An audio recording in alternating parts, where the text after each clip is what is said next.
everybody, and welcome back to another episode of the Pit and Table Chat Show.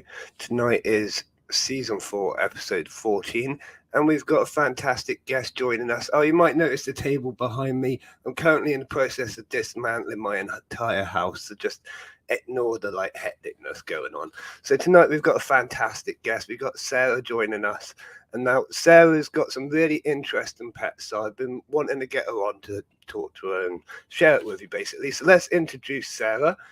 Hello, Sarah. You all right?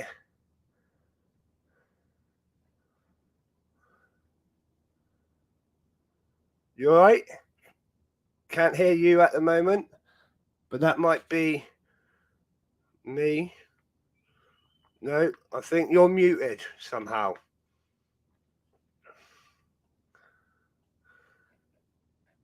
It's all right.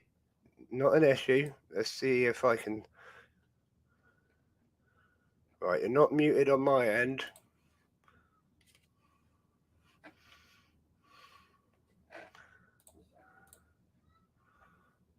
Let's go with that one. Muted. Can everyone hear me? I'm pretty sure everyone can hear me. Let's turn this up a second. Hello. Yeah, everyone can hear me. Right. What is going on here then?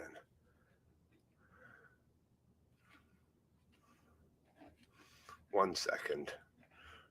Right, hang on. Hang on.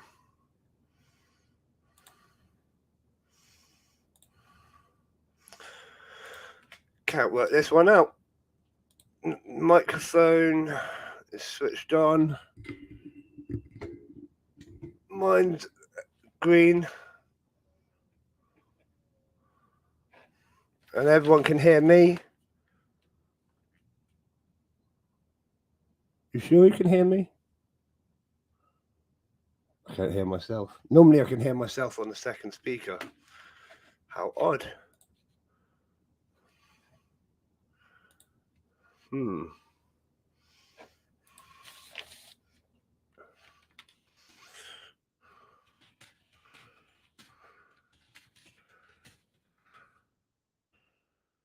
Right, we'll try getting Sarah to come out of the studio and then back in and see if we can sort the sound out.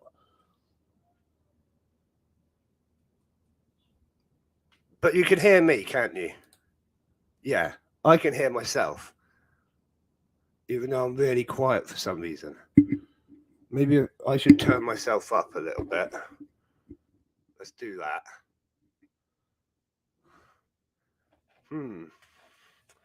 How odd. How odd. So I'm just gonna do this and then come back in, Sarah, and we'll see if we can get you back in. Anyways, whilst we're sorting out technical issues, I've got loads of things I can talk to you about. Whoa, what a week we've been having. You might notice I look extremely tired. Everyone I see in the street at the minute is like, wow, you look tired. I'm like, yeah, I'm kind of tired, and my eyes are just giving up on me at the minute. I'm going to be going for a eye test soon because they're just failing me, but I think it's just because I'm so tired. But either way, right, so loads of things going on around here at the minute. And like yesterday, right, so busy day I had yesterday, lots of things going on. Come downstairs, looked at the tank, I was like, there's an ant out. Why is there an ant? Oh, I ain't even got my streaming hat on. That's cool. We'll get to see the hair. There was an ant out. Why is there an ant out? Oh no, this is not good. And then there was another ant out. And another, and I looked behind the tank and they were running down the wires in like the 10s to 20s, lots of ants, Polyrhacus dives, not the best ones to be escaping, bit of a nightmare situation, and they were literally everywhere. So me and the wife got to it. We reapplied the barrier over the wires and round the wires and just everywhere that we could, basically, because they as we were grabbing them, they were coming back out just as fast. And what an absolute nightmare it was. They had gone all the way down the back of the tank and inside the cabinets, which are like filled with all the electrics and all of that, and they were just everywhere, all over the wires, all over everything. It was an absolute nightmare. So we luckily we sorted out. I don't think we even killed or lost any. I mean, I was still finding them for like hours, if not. Well, I was still keeping my eyes open now, to be honest. You just, you know what it's like when ants get out. It's just a nightmare, isn't it? So yeah, Sarah's back. Let's try adding Sarah back into the stream again. Hopefully we've got sound this time. Ah, brilliant. Thank you very much. There we go. Hello. Hello, how are you? Hear me, yay! It's working. Right, hang on. Yeah, oh, don't worry, ignore me. I'm just working out technologies. So, Sarah, it's lovely to speak to you. We've been talking for a long, long time, and I've been wanting to get you on the stream because you've got some really amazing pets, haven't you? I have, yes, I have. You have. So, what have you got? Can you list them for us? Right, well, I have got snails, was my first thing that I've got. So I've got giant African land snails, Felica snails, which I take rescues in. So I've got about 30 of those at the moment. Right. And I've got various millipedes. I've got giant African train millipedes. I've got bumblebee millipedes. I've got flatback cyanide millipedes. I've got lots of different isopods. And I've got my cockroaches and my babies. They are huge as well, aren't they? They are big, and I've got about 1,000, 1,200 plus at the moment of them. But they're really easy to look after, so they're not any trouble. They're my favourites. They're my favourites. Well, they sound. Every time I see them, it's like, whoa, the size of that's just insane. It's crazy. Oh.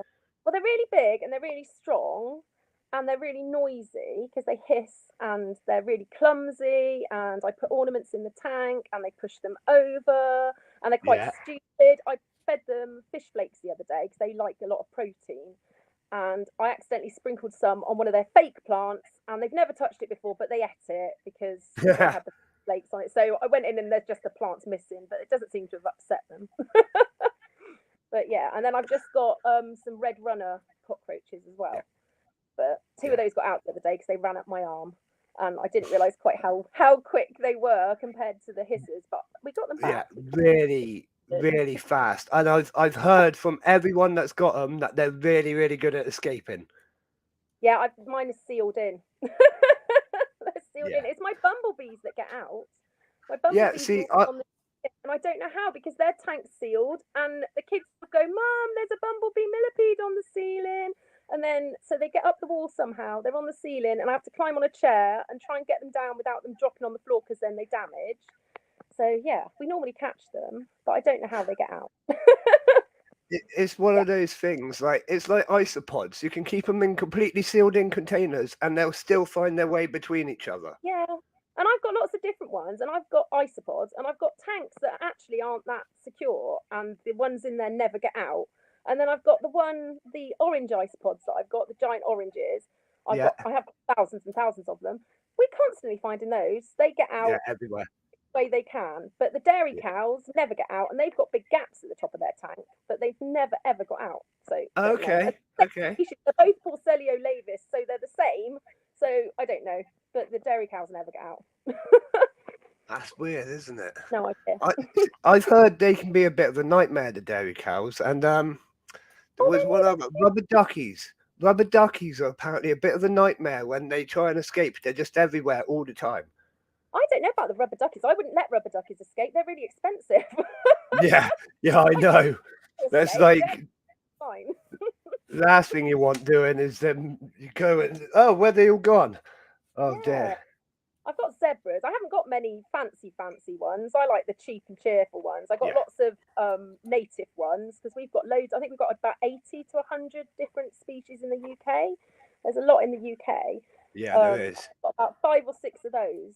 But I've got zebras, which I had one little sad zebra that I'd got 2. I ordered 5 because they only had 5 in stock, and 2 died, and then the only 3 sort of arrived okay.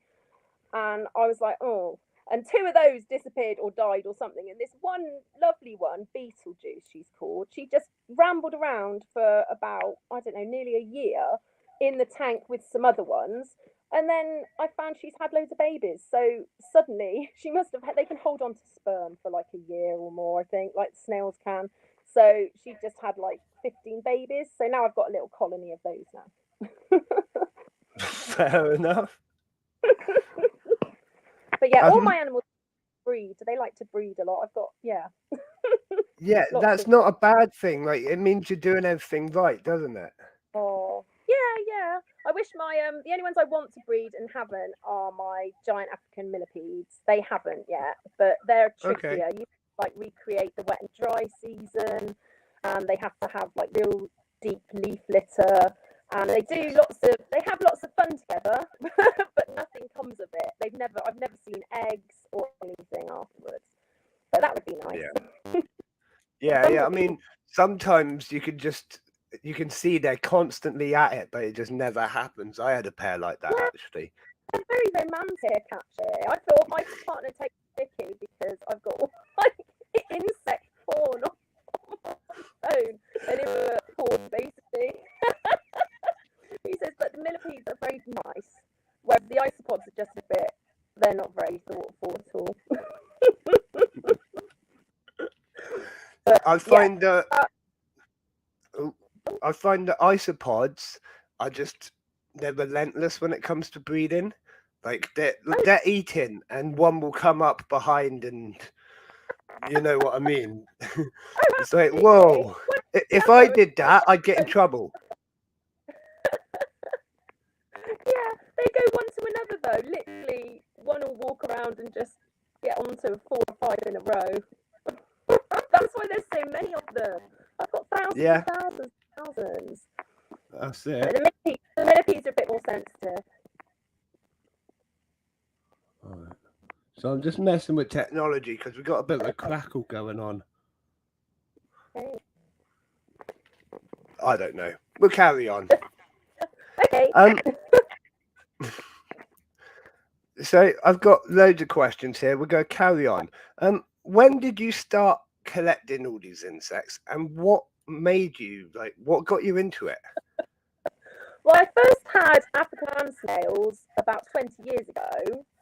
But back then there wasn't as much information. You couldn't get hold of any information. I got them from a pet shop who told me, oh, they don't need heating, they don't need this. They never told me about them needing protein or anything like that. And I had them, and I think they were runts as well. They didn't live very long. And then I think the insects are my midlife crisis, to be honest. That I asked for, I got snails from one of my friends who couldn't look after them anymore. So I had those to start with. And then other people were saying, oh, you've got snails, we don't want ours anymore, or we can't take care of it, or we know someone hasn't taken care of it. And then I admin and moderate a couple of snail groups and other things. And I've got my own group as well. So people will message me saying, I can't look after my snail anymore. So then I end up getting more and more and more. And so that's what happened with the snails. And then the kids, obviously I've got all the kids and we homeschool and they like all the insects. So we have to bring home every garden snail that's got a crack or anything like that. A woodlouse that looks a bit sad has to come home with us. And so we ended up with loads of tanks of sort of UK stuff. And then I really wanted cockroaches for my last, birthday before last. So I've got a colony of those as my 44th birthday present. And then I'm just a bit obsessed. I want a rhino beetle next. They're my favourite. Like the great big giant huge beetles. Yeah. Fair enough. Right. So out of all the different pets that you've mentioned, what would you say is your favourite? Right. My favourite is a toss-up between the cockroaches, the hissing cockroaches, and the giant millipedes, because they're really, really gentle and they're shy. But if you put your hand in and move the tank round a bit, or put something new in the tank, so they're shy, they will come in straight out and have a look to see what done. They're quite inquisitive, but they're a little bit shy, and I think they're sweet. So Yeah. the millipedes, Okay. I don't handle that. I try and leave them to their own devices because they're quite shy. But the cockroaches, Yeah. you can rummage with, play with. I really like the flat millipedes. Now you mentioned you've got flat millipedes. Yeah, Like yeah, they're definitely one of my favorite. I don't know what it is. I find they're more active than the other millipedes, the normal ones, the yeah, round ones, whatever. And yeah. They are they're like out all the time and so much more like active and cool. yeah, they are. We've got one. When we first had them, we didn't see them for ages and ages and ages. And I thought, oh, have I killed them? Because they will disappear for ages, and it feels like you're just keeping a tank of mud. Yeah. And didn't see them for ages. And then somebody came round and wanted to see them, and I said, oh, well, you won't see them. We never see them. And they Yeah. had a look, and they it was and since they said that about 3 months ago, we've never stopped seeing them. They're out all the time, and they're very pretty, and they're quite shy as well. You can put your hand in the tank and move things around, and they don't run off. They'll come and sort of have Yeah. a look. I wouldn't say they're friendly. I don't think they got the capacity to be friendly, but they're they're inquisitive, and they want Yes. to come and Yes. have a look Definitely. at you. I But mean, yeah, if you put the food on your hand, they will crawl onto you and eat it quite happily. Like they've yeah, got no fear, yeah, which they is will really do. cool. Yeah, they will do that. The bumblebees are cute as well, but they're quite Yeah. small, so they can handle them. But I don't think they're even aware you're holding them because they're so small. Whereas the flat blacks are a bit bigger, and obviously the giants. But like I said, I don't Yeah. handle them too much because they're quite sensitive. And where I want them to breed, I don't want Yeah. to be disturbing them. And the Yeah. cockroaches quite a lot, and I take them to my home ed groups and things, and also the isopods. They're not fussed at all what you do what you do with Yeah. them. You can Yeah. they get taken along in a bucket of soil, and they're quite happy. Yeah. So I'm not so fussed about those like being disturbed. But the millipedes, I don't bring them out very often because I want them to be comfortable, and they're quite Yeah. shy, so I don't upset them. I often tell the Yeah. kids to stop. Don't be so loud. You're scaring my millipedes. I'm constantly like that. I'm like, not too loud, the ants. Go think about the ants. Yeah, like See, the snails are constantly. good.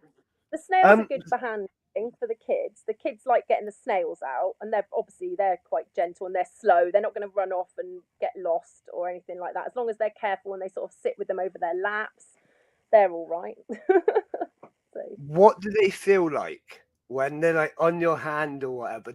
Is it what slimy and snails? grim or They are slippery. So they're sort of cool. They feel cool on your hands, and yeah, they're not.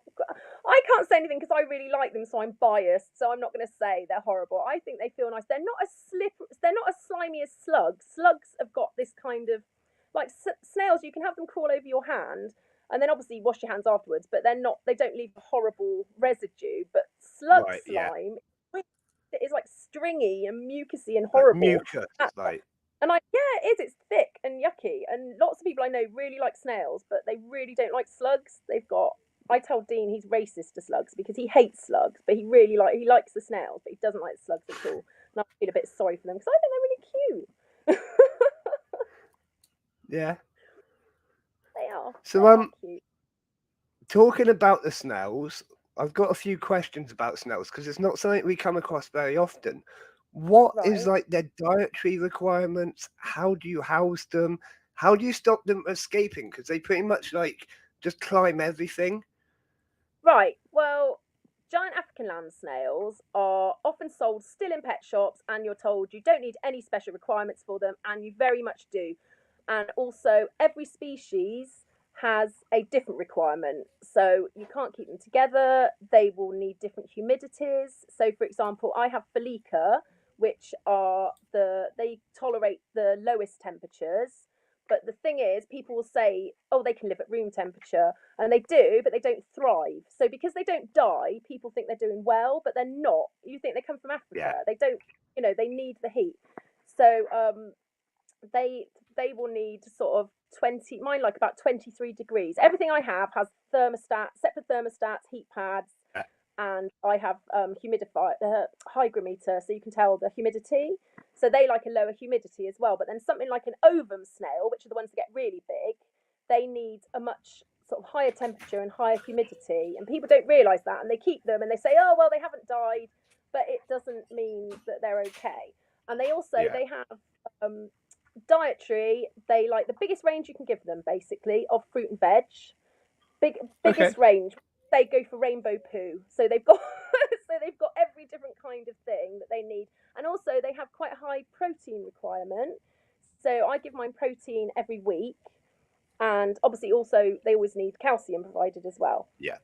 But it has to be Yeah. separate to food. That's the other thing that people do that's really wrong, which is because it's taken from like reptile husbandry. They put calcium onto food. Now Yeah. snails regulate their calcium, and if you give them too much and force feed it by giving them flavoured calcium or by putting it onto food, they can get calcification of their organs, and it's actually really bad for them to force feed them. So if you just put cuttlefish in or calci cakes or anything like that, they'll get what they need. People worry, oh, they're not Right. eating enough, but they can Yeah. go for weeks without eating any, and then they might just sit because they can absorb it through their foot as well. So they might just sit on their cuttlefish like they're surfing for about 3 days, and that will give them all they need for ages.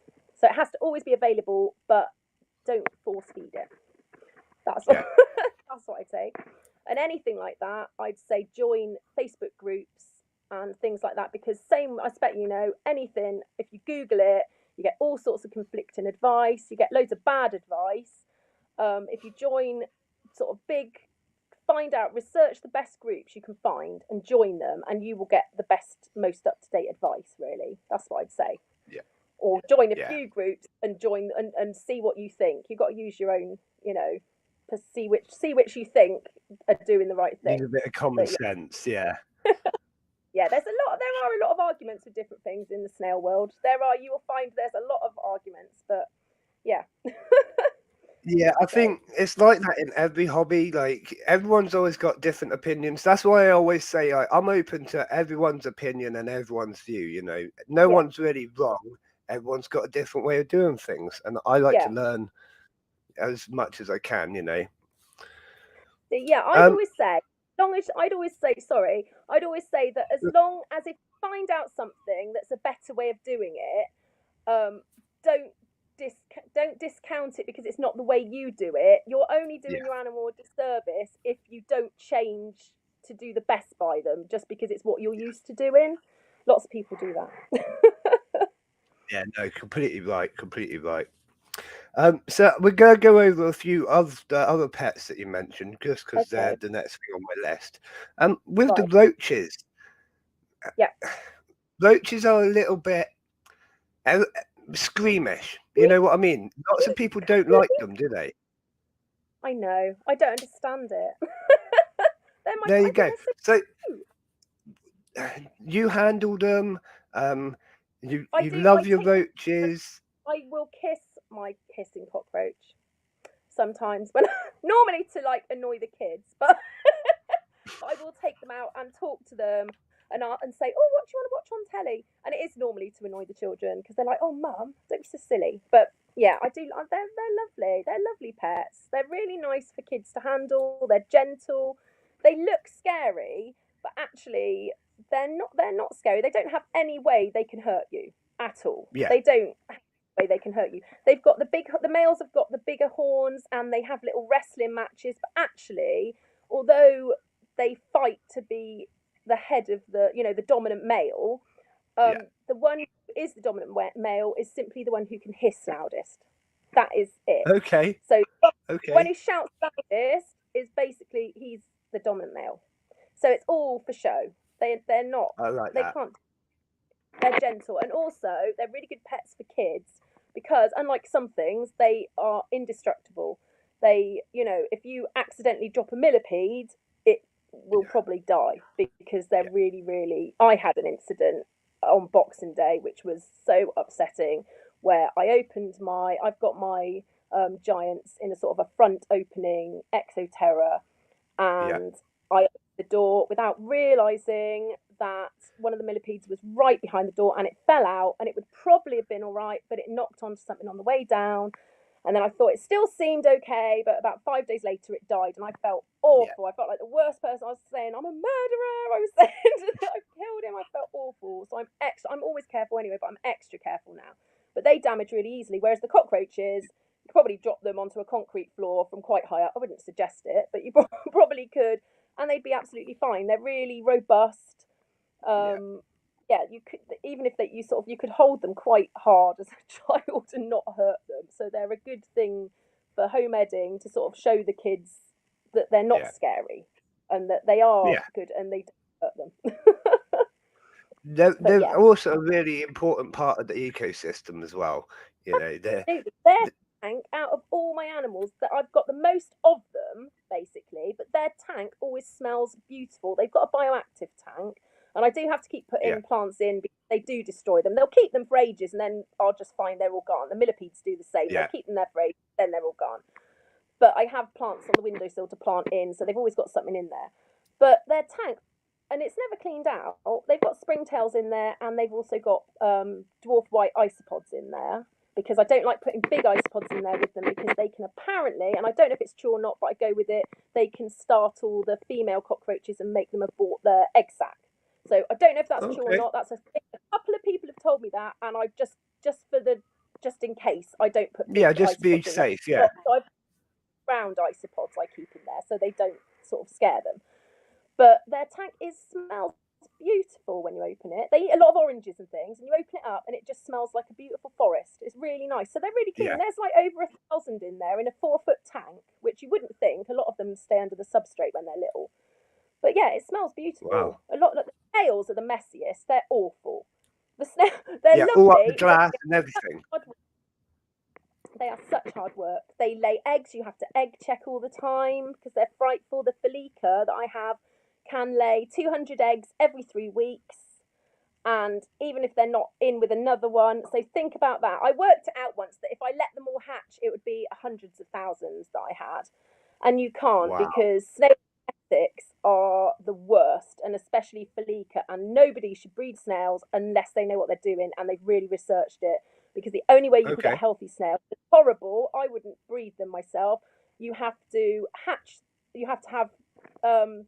There's a list of things that the parents need, a list of criteria. So they have to be from 2 different parents, not self-fertilized. The snails have to Yeah. be over a certain size, depending on the species. They have to be a certain age. They have to have had a couple of clutches before. And even if they meet all those things, you have to hatch all the eggs out, and then every few weeks you have to crush the small ones, the weird shaped ones, anything like that. That's the only way to get the healthy snails. So it's really Wow. brutal.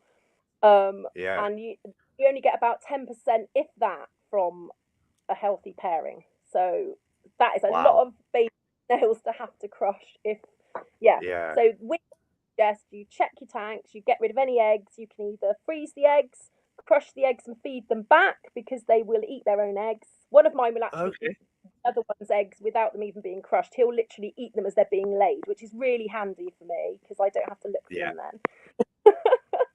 But yeah, so that's my other thing. Don't breed snails unless you know what you're doing. But that's really good advice, actually. I think Yeah. that's worth listening to, definitely, because I didn't know that. Actually, I knew they were quite prolific, but I didn't know they were quite that That's bad. why, Yeah.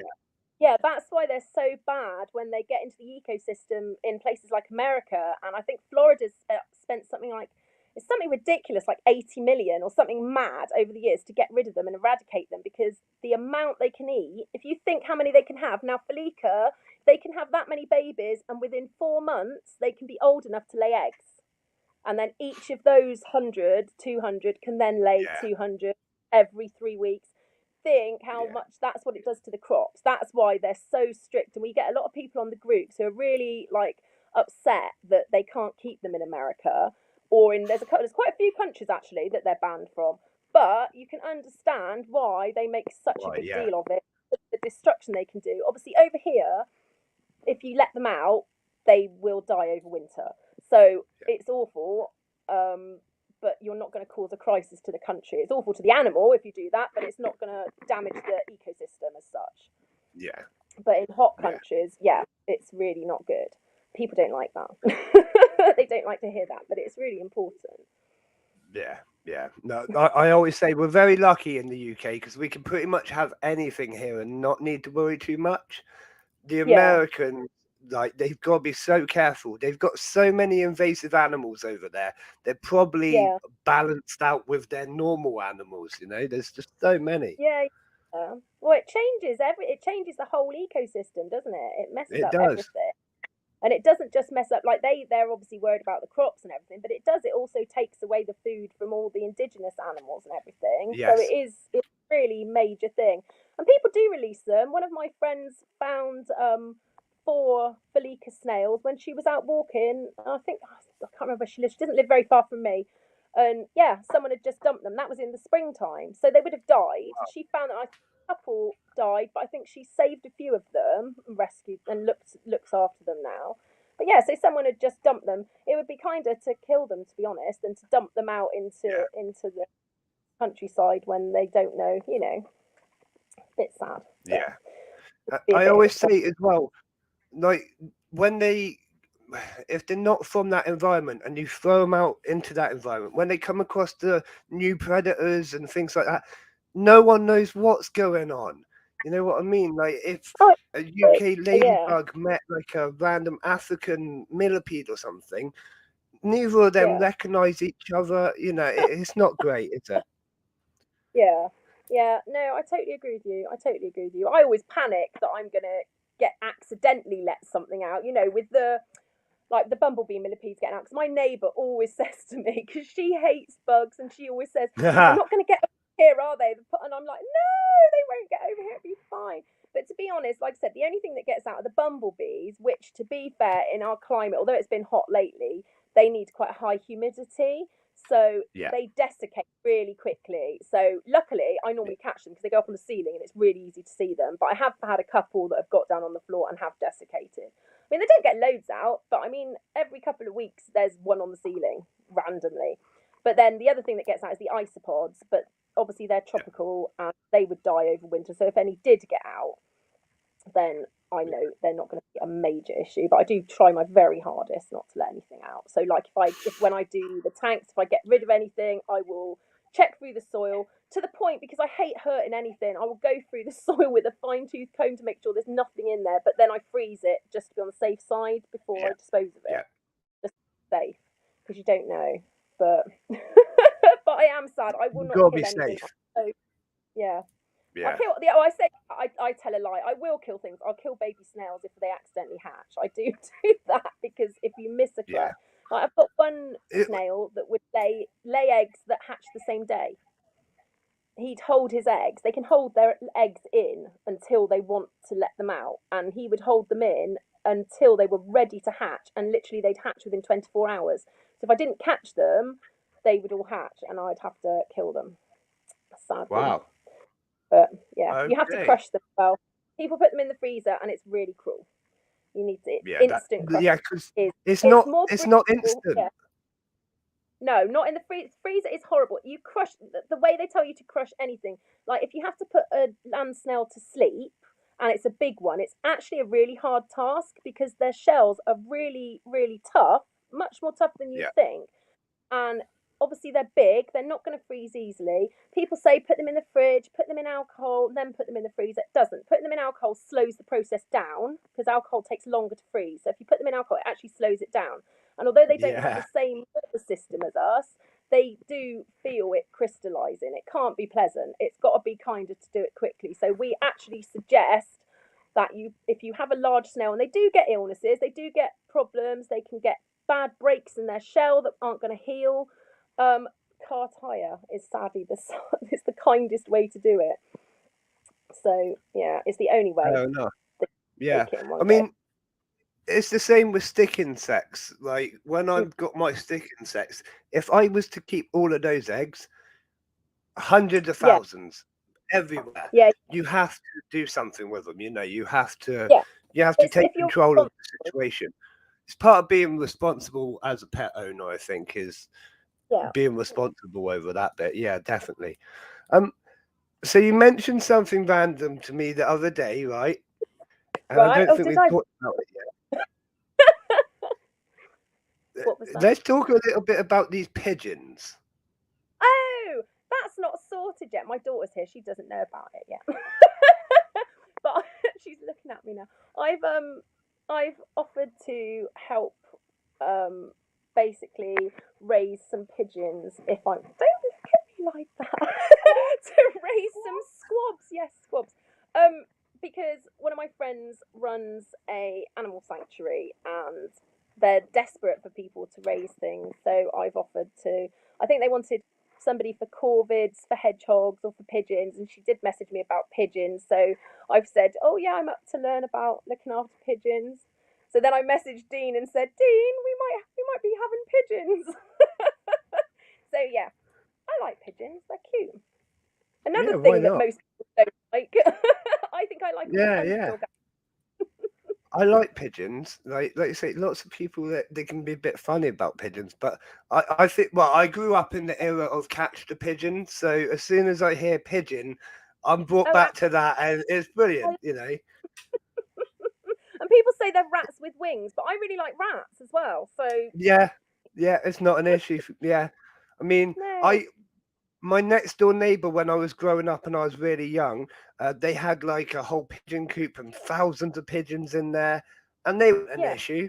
But when they moved the pigeons out, like about Mm. a billion rats came running out of underneath. It was They go pretty, together, I think. Anything like that you keep yeah, outside and you've got rats are everywhere. We've had issues with rats in our house. It's like a new build-ish house, and we live near a supermarket, and you've got the backs out there, and we've had them in our walls. I didn't like those yeah, ones. I like the pet rats. I wasn't keen on the ones in the walls. I was quite happy for them to come and get that. They ate all my electrics. They opened the wall to see why my electrics weren't working, and there weren't any electrics in there. They'd literally stripped the wires out eating the it, wall. Yeah, they were in yeah, all the row of houses or in all our attics. It was horrid. Not nice at all. wow, I'm not keen on wow, those ones. Outside yeah, or in my house yeah. in a tank, but not in my house in my wall. In your walls. I mean, But we get them run through the garden occasionally, and they are big round here. I don't know yeah, what they're eating, but they get quite big round here. yeah, we're quite lucky where we are because we've got otters just in the river in the town, and we've also got beavers that have just been reintroduced just outside of town as well. So we've got beavers that you can go and see. You can't see the beavers very often, but you can see the evidence where they've cut down the Yeah. logs. One of my dad's friends actually was working, and he piled up a load of logs to move. And when he went back next day, they'd been moved, and he was really annoyed because he thought someone had done it, and it was actually the beavers when they looked who had moved the logs that had That's already cool. been. That's So yeah, very cool. so that's quite cool. And we've got we live in the middle of town, but we've got bats and slow worms and hedgehogs and everything in the garden, so that's quite nice. Yeah. And we've got 4 cats, but they're really really old, so they don't really. They're all like late teens, so they're not a worry with the other animals. They don't pay any attention. The only one is one of my cats will sit and look at the hissing cockroaches because I think it thinks it's little cats in there. When they hiss, she'll come and go, but they've never tried to get them. We got a hamster. They don't even try and get that. They're not worried. Oh dear. Right. That's quite funny actually. Do they ever like chase them around the glass, if you know what I mean? You know, so when I've been cleaning windows, Yeah, yeah, you're yeah, yeah. cleaning windows and No, the cats are like that and the dogs, and you know what I mean? Do they ever they chase the roaches? they're literally so lazy. They're like one of them's 17, two of them are 16, one of them's 15, and Fair the enough. 17-year-old used to be a real hunter, and my other 3 are inside cats, but she was an outside cat when we had her, so I let her stay an outside cat. And she's always had a Yeah. bell, and I've never had a problem with her hunting for me. But before she was with me, she used to kill pigeons actually. But she doesn't now. She doesn't show any interest in anything, except we've just got a new neighbour moved in with their cat, who's a very handsome cat, and he hadn't been done, and we were actually really worried about our eldest cat because we thought she was on her last legs. But he's moved in and they've got a little bit of a thing going. So she's got a new Right. lease of life now. She proper has. Hmm. She comes in the garden and she's like, oh, yeah. So she's got a boyfriend and she's happy again now. Yeah. So, play. Makes them feel young again. It proper does. She's well happy. I honestly thought she was gonna. That was it because she's just kept. When they get old and they just sleep for ages and then they don't really. Yeah. I kept thinking, is she actually asleep or is she already gone? She's a skinny little thing. She's beautiful. She's like a Russian blue. She's really pretty. And he's a Russian blue, but he's massive. He's like 5 times the size of her, this one, her boyfriend. But yeah, they've got a thing, and she's all happy now. She's like a little kitten. She was frisking around the other day in the living room with one of those laser lights, and normally they wouldn't look at that. But yeah, so I actually went and thanked my neighbour and said, "Your cat's made my cat a very happy Yeah. cat." Yeah, it's not a bad thing, is it? It's not a bad thing. Not bad at all. But no, they've Uh, never shown an interest in the animals at all. They've never bothered. Like I said, the only one is Dr. Bodkin, and Dr. Bodkin will watch the hissers, but has never tried to get them. Actually, a while back, we got a mouse in the house, and Dean had to go down and catch it because all the cats just sat and looked at it. And I went down for a glass of water, and this mouse was running across the floor. And obviously, I turned the light on, and all the cats saw. And I thought, oh no. And I called Dean, and the cats just sat around watching and didn't do a thing. And Dean had to crawl around on the floor. And he was quite annoyed that we've got 4 cats and he had to catch the mouse. But he did catch it and put it out, and it was fine. But Brilliant. I was quite impressed. He did a good job. Look, that they are, yeah. I was gonna say they're useless when they get to that age, but that's a bit mean, isn't it? That Well, they're not the cute. best like mice catchers. No, they're not. They don't earn their keep really, but they're nice to stroke, and they do. They're quite chill. Yeah, yeah. They're good. Um, do you name all of your pets? Because we've heard lots of names tonight. Do you name them all? I No, don't mean every individual roach. I don't name them all, but when we find an isopod out, Castro will ask what his name is, so we just say a name for those because he likes to know what they're called every time, so we just make it up. But the ones that, obviously, the ones like the bumblebees, there's so many of them. When I first had them, they had names, but I can't have 200 Yeah, names. They're the same. I don't, I don't know. I just sometimes will, I'll name the ones like the train millipedes, the giant millipedes. They've got names. So yeah. there's Arubus and Nix and Helga and Flocky I had, but I have now only got Helga and Arubus now because one just died randomly. But obviously they were wild caught, so I don't know how old they were, and they are big, and they were big when I got them, so they can get to like I think they're about how long are they? They're about the length of a ruler at the moment, and they weren't much smaller when I got them, so they must have been adult. But they can live 10 years, but then you don't know how old they were. So I don't know. They seem really happy. They're doing really well. They've got everything. They've got good substrates. The most important thing for millipedes is the substrate. Same as with the, Yeah. that anyway. But with the wood lice and everything, that's their main diet. So they need a lot. I've got to change my bumblebees at the moment. I keep putting it off because it's a pain in the arse. You've got to get the whole lot out. And then I don't like disturbing the millipedes because if you disturb them in molt, obviously you can damage them. Yeah. But they've got to the point now where there's so many of them, even though I'm adding extra wood and leaves, they've got the soil sort of goes like little balls, which is all their poop. And you can tell when they've got through everything because all the soil goes to a certain texture, which means it's mostly waste then. So you have to change it. So I've got to get them all out onto a tray, tip it all out. And what I'll do is separate it into 2 and then remix substrate in, and then keep all the substrate anyway because they can have eggs and you cannot see their eggs. They're so small. Yeah. So I'll probably end up with 2 colonies now. Those I've got to find another shelf to put another tank on, I think. But see, the weird thing with the bumblebee millipedes is that millipedes don't really like light at all. They're not bothered by light. But somebody told me, before my bumblebees started breeding, somebody told me that bumblebee millipedes actually seem to thrive when they have a brighter light on in the day. Yeah, and since I did that and put a light on, and it's not because it's a heat lamp, because it's not a very high wattage or anything like that. It's just a light, like a daylight light. And they went mad since I got that. So I don't know, Okay. but I've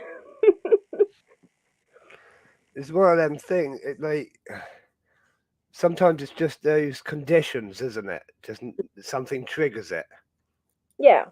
Yeah, but it was just weird that they'd said they'll breed if I put this light on. And I put this light on, and then they absolutely went mad. And I don't know. And they don't, obviously, none of my tanks really have a lot of lights on because snails don't have very good eyesight, and light makes it harder for them. Same with slugs, same with sort of isopods don't like the dark more.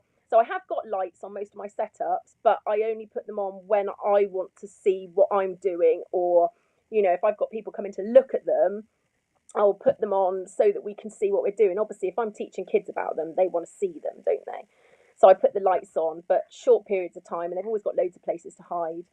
The only ones that have a light on all the time, apart from a few hours in the night, is the hissers. They have a heat lamp because they love it. They've got a heat mat. They're so spoiled. They've got a heat mat and heat lamp, and they will vie for attention and vie to get to position at the top on the highest point so that they can Just get in the heat. That's the top dog don't know what one just will get. happened with the technology. It's all just flashing at me right now. I don't know what just happened with that. I don't do technology at all. Me and technology, yeah. Like, hopefully it'll be better once we've moved to this new location without going into full details. Because, like, here we've worked out is like a trap. There's like no signal for nothing. It's just like because of the cliffs, and it's just bad. It's just bad. So no matter what they do, it's never gonna be good here. Yeah. So, no, we've always never work out why ours is bad. We've tried all sorts of things, and we get it dips in and out a lot of the time. Don't know why. Don't know enough about it either to sort it out really. But no, that's it. I don't understand it. I don't. Doesn't matter. I just ask the children.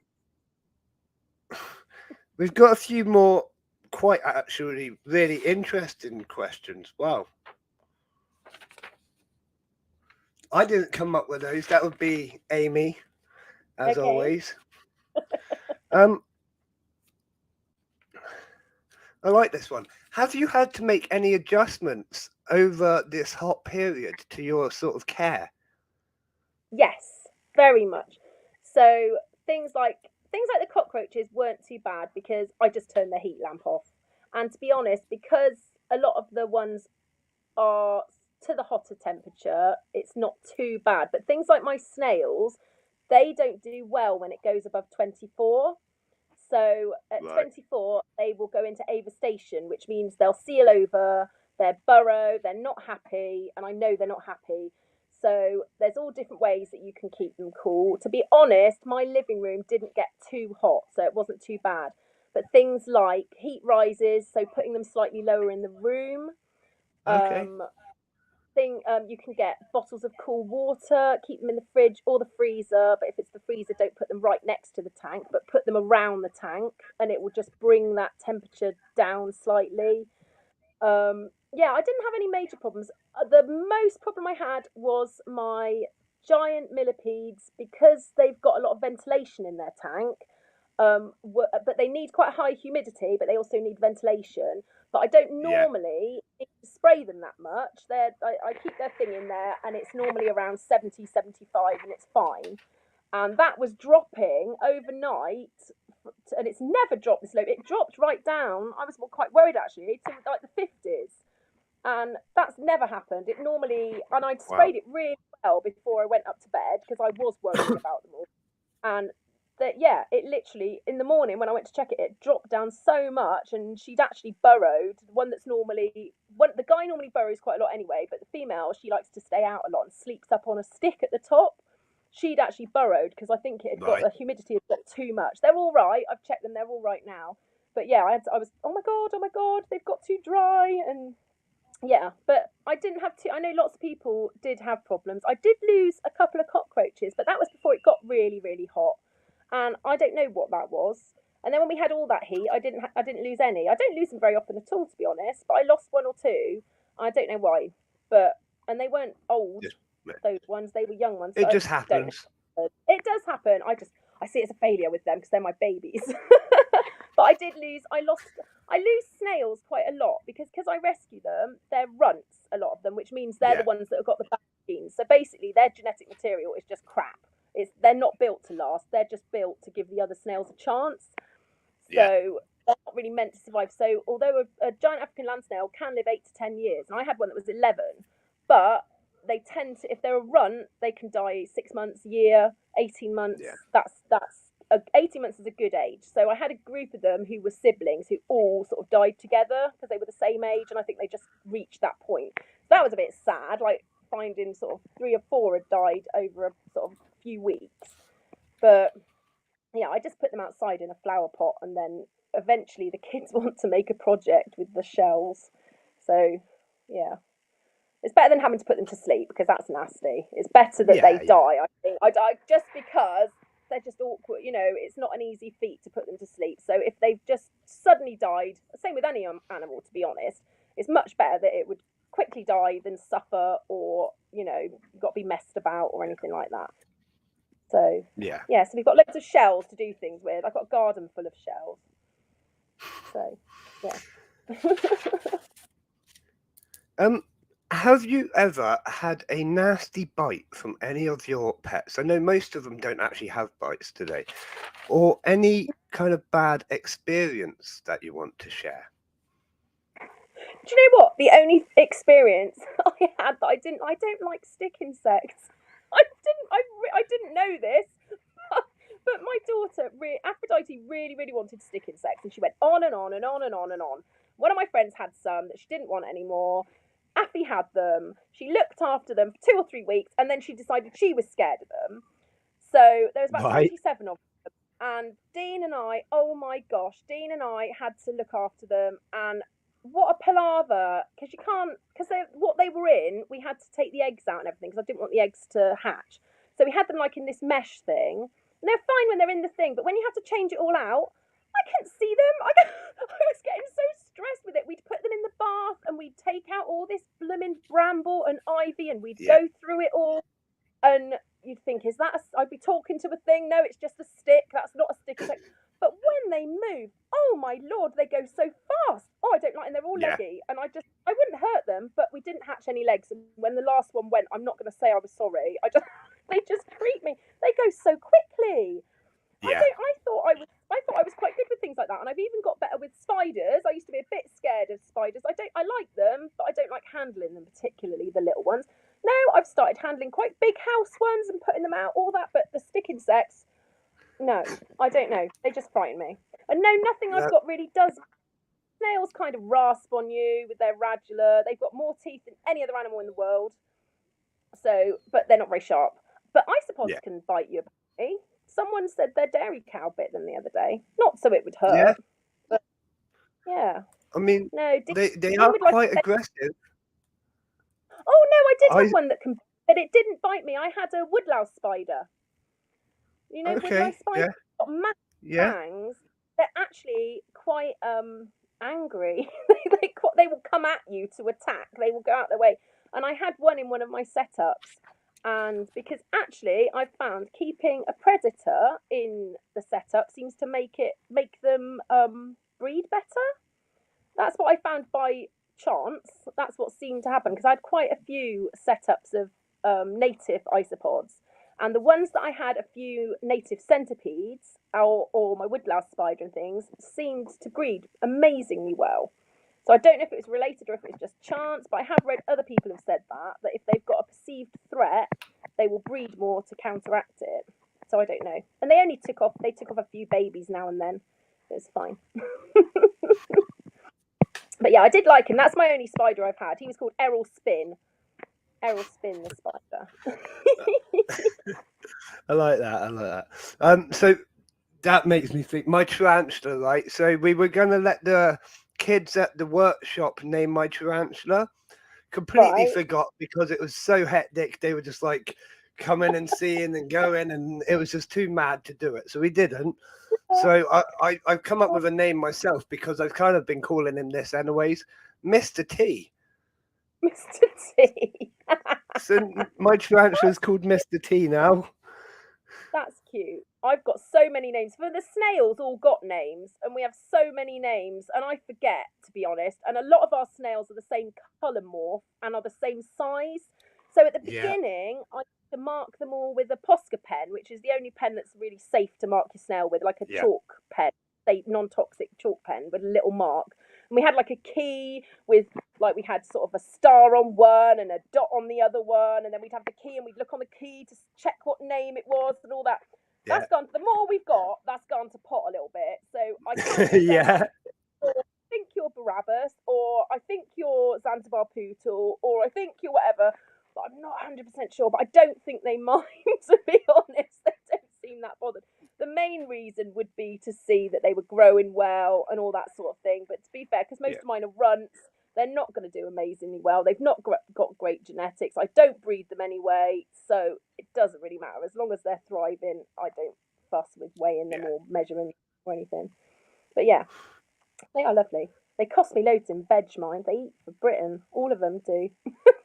My neighbours save their veggie peelings and all that sort of thing. And if they've got anything that goes over, and then I've got Yeah. someone who brings me eggshells, ground eggshells from their Yeah. chickens. I add eggshells into the substrate for all of them. Yeah, lots of people give me stuff, and all my tanks and things. Yeah, pretty much all of them, apart from some that I paid a few quid for, were all donated to me to sort of help with the snails and things like that. Because most people, that's my top tip. I always say to everyone: if you ask your friends, has anyone got a tank Yeah. or an old fish tank or an old bib or anything in your shed that you want to get rid of? You Yeah. bet your bottom dollar that they will have. Someone will have. Yeah. I got loads given to me. Oh, we don't want anything for it. It's just taking up room. Brilliant. Yeah. Although I have got Yeah. a lot with Definitely. a pile of in at the moment to use. I haven't got anything in yet. But yeah. Mostly I've I got get one them now. without lids though. I have to sort lids out for them. So Okay. because lots of them are ape artists, aren't they? So it's hard. Like the tank that the cockroaches are in is really good because it's got like a slide-in mesh lid, and they've never Yeah. got out. Even the tiny hissers, they're normally really good at getting out. They can't get out of that. But some of them, where they've been old fish tanks, I have to sort of try and be a bit canny with the lid where the light fitting was because I don't want them getting Yeah. in that.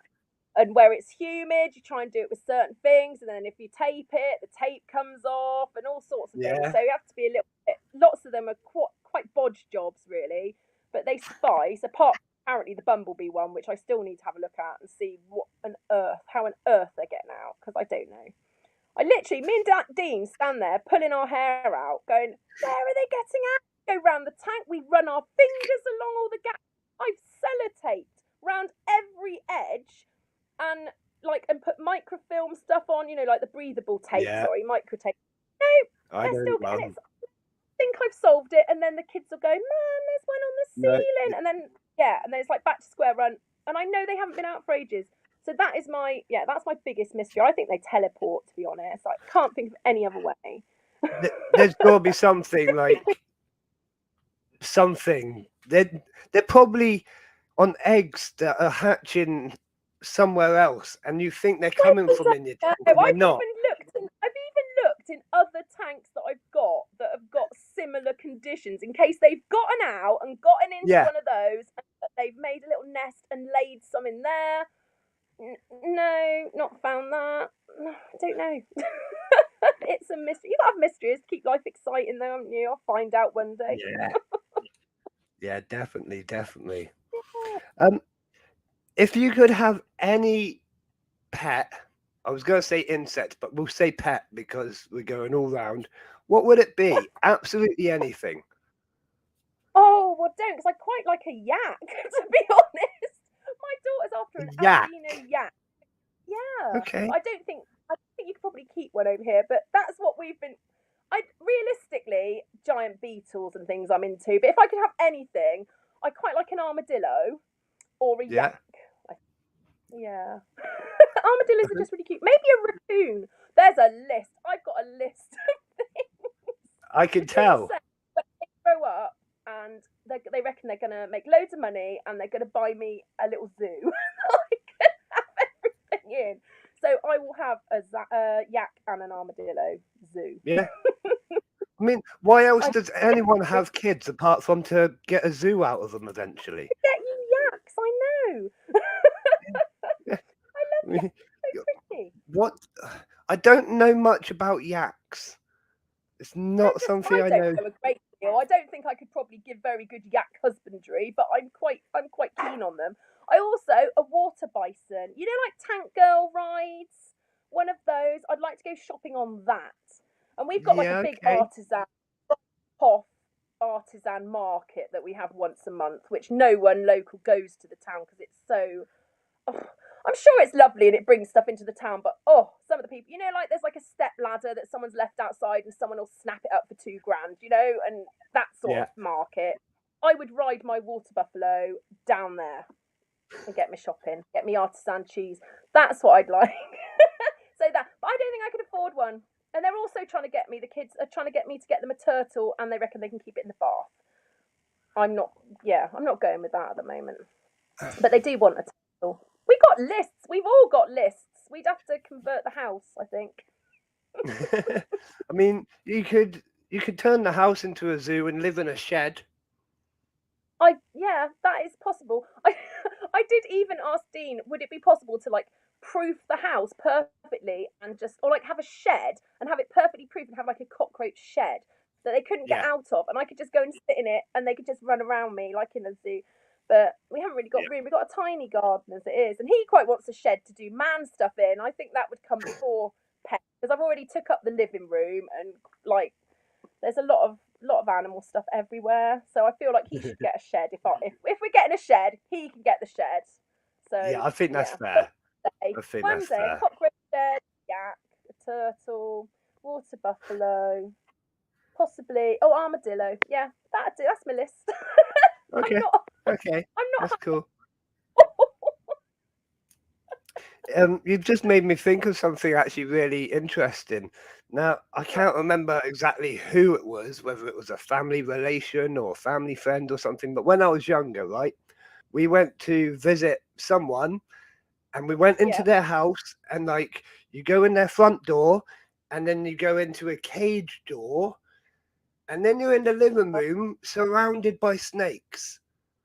Yeah, like Oh, that's their whole lovely. their whole downstairs was the vivarium. Like they just were Oh, everywhere. yeah. See, I'd Wow. love that. That. I would love that. That sort of thing would be amazing. I know one of my friends told me they went to someone's house and they had a similar setup, but with like rhinoceros iguana just wandering around. That'd be brilliant. I can't think why everyone wouldn't want that in their house. One of my friends has Uh, got chipmunks as well. He lets his chipmunks run free. That's lovely. yeah, that's But cool. I don't know about snakes. do you not like snakes? I do, but I, I also have common sense. Like I know what they can do. You know what I mean? Oh, yeah. Well, my friend's got a snake recently, actually, and it got out, and she didn't even know it had got out. And her partner put his hand under the sofa to get the remote control, and the snake he pulled the snake out from underneath. So you do have to be careful. I know they can get out and things like Wow. that. I don't think I'd want anything. This is partly why we haven't got a centipede at the moment, or a scorpion, because Dean really likes scorpions. But I don't particularly, while the kids are still young, want anything venomous. Just safety wise. We will as they get older, and they're really good with all the animals. They're not reckless or anything. Yeah, of But I course. just think if you had something like that, and it did get out, because Dean was like, "Well, you might want to stop letting the millipedes escape before we get a centipede." But Yeah, yeah, I don't want to get anything venomous as of yet, or while the kids yeah, are little. But I like them. that's I sensible. think they're and I love them all. I'd get everything. I like the vinegaroons. Do you know the vinegaroons? Yeah, Like the leggy things and the tailless whip scorpions and all those. I think they're so yeah. cute, and everyone thinks they're horrible, and I think that's why I like them. So yeah, I like everything like that. Just the stick insects. Just I don't know. They just look cross as well. We had a car like that. We had a neon Chrysler once, and it just looked angry, and I didn't like that car because it had like angry eyes. And I think the stick insects are the same. They look angry. They sort of come at you, and they've got their arms like out like that, They're too and they're leggy, aren't they? really fast. And they look like they want to hurt you, and I know they can't, but they just look angry. I don't like the anger. I'd be angry if I just let Ivy. I think, to be honest. Yeah, But if you were just the eyes and a stick, like it's probably not the best life, to be oh, and they're so honest. stupid because they like pretend to be dead. I don't know if they're dead or not. They pretend to be dead as a defense. That's fine in the world. As a pet, that's awful. It's quite annoying, actually. I've kept Quite them annoying because safe. they just like I'd be there going to change the bramble stuff, and you pick it up and they just drop. there'd be like 4 or 5 stick insects just drop off and be. But is that a stick or is it stick insect that I can't tell now? The hours we spent poring over those things because, like I said, I can't get rid of anything if I'm not 100% sure. So we'd go through it all, and then I'd be like, "Oh, I don't know. I'll have to go through it again just to be sure." Very time consuming. But yeah, I don't dislike. Say, I like looking at them. If someone else had them and did all the cleaning out like they were supposed to, happy, then that would be fine. But I'm not keen on the care side of them, having to look after them and picking them all in and out and doing all that. I quite like the bioactive, so I haven't got a fanny around. I don't mind looking for snail eggs, that's all right. You know, that's fine. They're not going to go. You can pile the snails on a nice tray and they can eat their food while you go through the tank and it's all jolly. The isopods are a bit annoying because they get in the way when you're doing that. But yeah, they're not much trouble. But anything you've got to get everything out and look for it. Yeah. I haven't got time. I've got quite a busy life as it is, so I have to have things that, although I like having a lot of things, I have things that fit in and that I can do because I wouldn't want to have something and not give it the best care. So anything like that, just it's hard work when you've got something. So luckily, it sounds horrible. Luckily, the last one died a little while ago. Oh, you all right? Sorry, my child's falling over. Yeah. So I haven't got those now, and I would not have those ones again.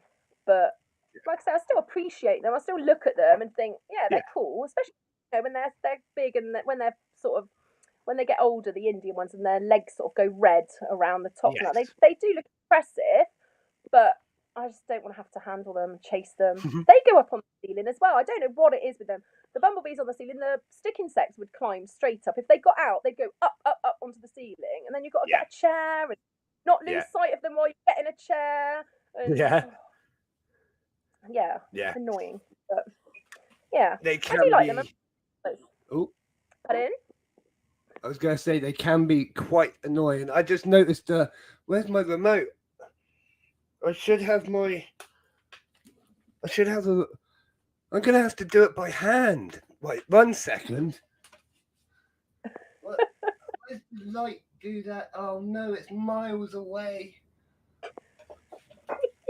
I give up. We're going to have to look at a dark tank for now, I'm afraid. That's okay. I've got 3 remotes for the lights, and I can't find any of them. Oh, see, blame the children. What I do. I was going to say that's what it's like having kids. My youngest eats everything, regardless of if it's food.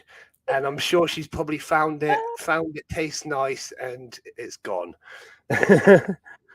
Oh, don't worry, we got the same thing with the Fire Stick at the moment. One of them's lost the back of it, so the batteries keep pinging out.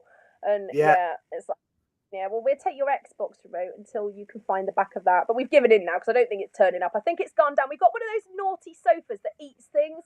You know, like if it falls down a certain distance, you'll never get it back again. And I think it's gone down there. So, yeah, we just have to sellotape it, I think. But, yeah, kids do that. They just move things and take things.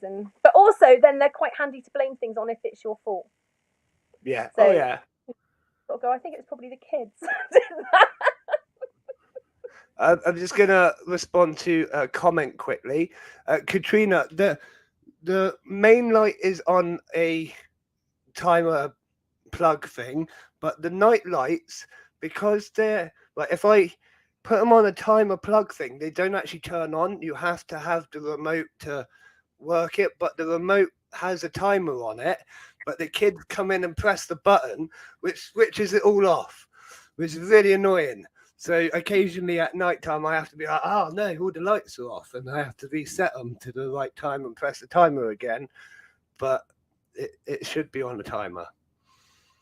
But anyways, I've literally got a couple more questions for you. Okay. It's been a really interesting interview, actually. I don't think we've ever talked about snails before on this channel. I don't think There's a lot to know about snails. See, I said to Dean, I don't know if I'm going to be able to talk for long enough. He was like, God, you never stop talking about it. You can talk for a week on there. He said, there you go. There you go. So last couple of questions. You mentioned about the home education that you are involved with. Yeah.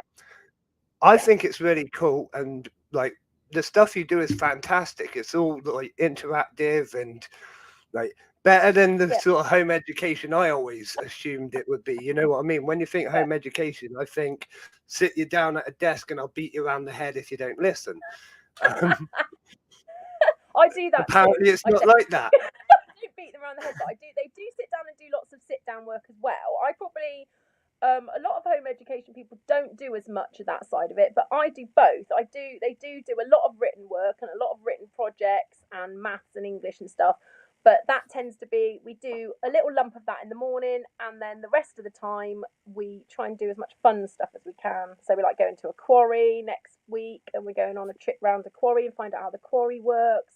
We've been to the water treatment centre. Most places that you can go on a school trip, they have to allow you access as a home education thing, and you can use all the home education resources there. So normally places have, like the sewage works, have a classroom and an educator there, and they will talk to your kids about it. So they don't have to miss out on anything because they're not in school. Wow. And I do the more social, the things I run are social meetups for kids to get together just to socialise, because that's one of the things that people I think They think missed their out on. kids can miss out, that they're not meeting out. I mean, I'm lucky I've got the twins, so they've got each other, and they've also Yes. got a lot of good friends who also home educate, so they get to hang out quite a lot. We hang out as a group quite a lot, and they all get on really well, which is nice.